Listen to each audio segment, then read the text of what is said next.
If you're lifting 5 days a week and your runs feel like death, you're not out of shape. You're just training wrong. Here's what nobody tells you when you're going from bodybuilding to hybrid training. It's not the time you're willing to commit. It's where we put the time and where we put the effort into our training. Most lifters just add runs to their 5-day a week bro split.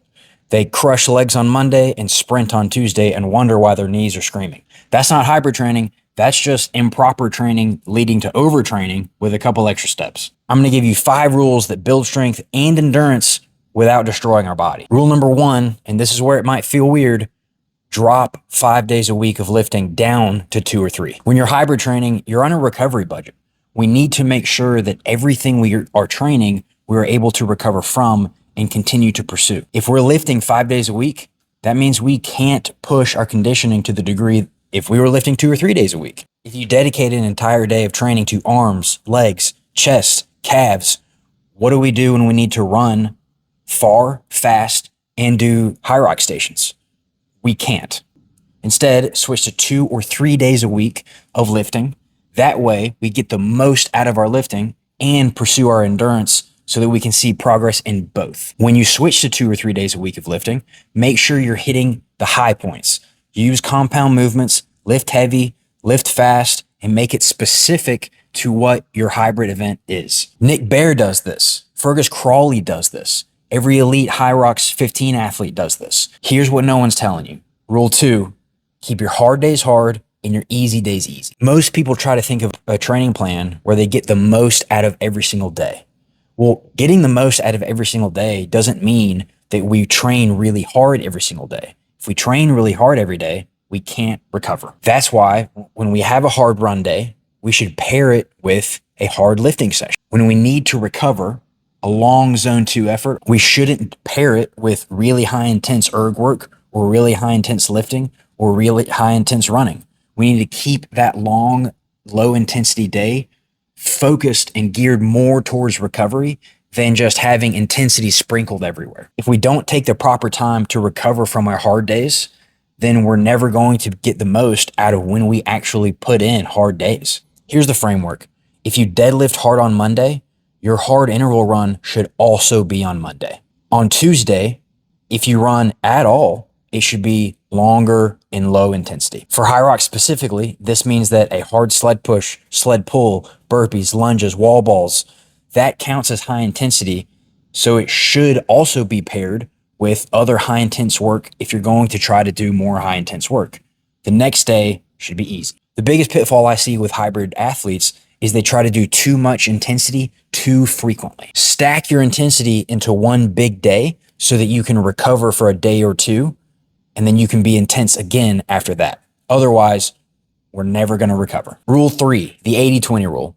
The 80-20 rule is very common and popular in the world of endurance training. What it basically means is that 80% of our training should be low intensity and 20% of our training should be high intensity. I know that sounds soft, but here's what happens when lifters start running. They go out way too fast, they sprint for 10 minutes, and then they fall off a cliff.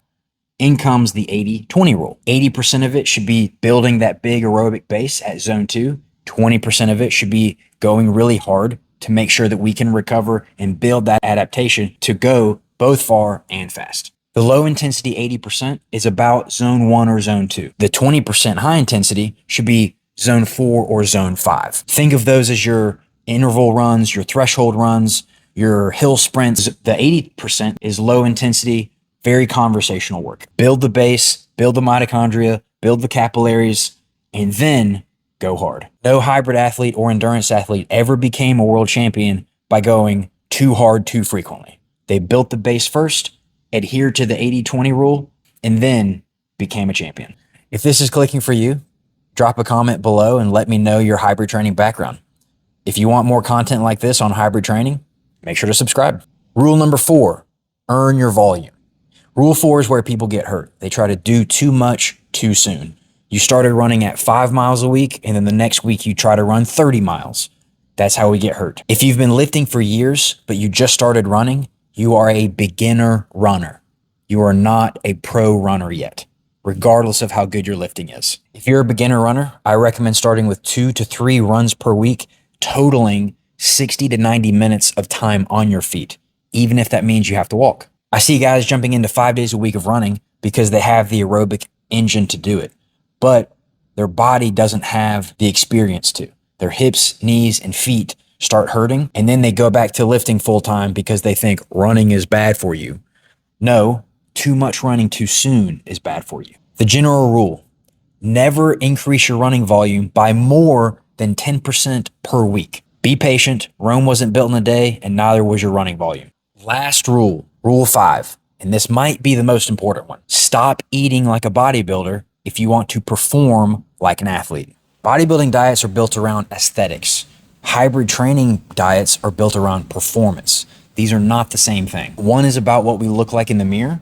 The other is about what our body can do. In bodybuilding, oftentimes we cut carbohydrates or fat so that we can be as lean as possible. Carbs are not the enemy. If you're running 3 to 4 days a week and you're lifting 2 to 3 days a week, we need carbs for performance and recovery. I'm talking rice, oats, sweet potatoes, fruit. Beans, greens, potatoes, tomatoes. Real food timed around your training. A lot of hybrid athletes find that they look better with more fueling. Their metabolism jumps up, their body composition improves, they look like an athlete. Bottom line, eat enough to support all the requirements of your training. If your runs are feeling slow and lethargic, if your lifts are feeling flat and weak, you probably need to eat more food. Putting it all together, here are the 5 rules. Rule 1, kill the bro split. 2 to 3 days a week of full body sessions is perfectly fine. Rule 2, keep your hard days hard and your easy days easy. Don't sprinkle intensity everywhere. Rule 3, 80-20 rule. We need to push intensity, but we don't need to do it too often. Leave your ego at the door. Rule 4, earn your volume. You might be an advanced lifter, but that doesn't mean you're an advanced runner. Rule 5, fuel the machine. You're training for performance, not to look like a fitness model. Follow these 5 rules and you'll be stronger, faster, and more resilient than ever before. If you want to see my exact training schedule, every run, every lift, every high rock session, I'm going to break that down in the next video. So if you want to see it, make sure to subscribe.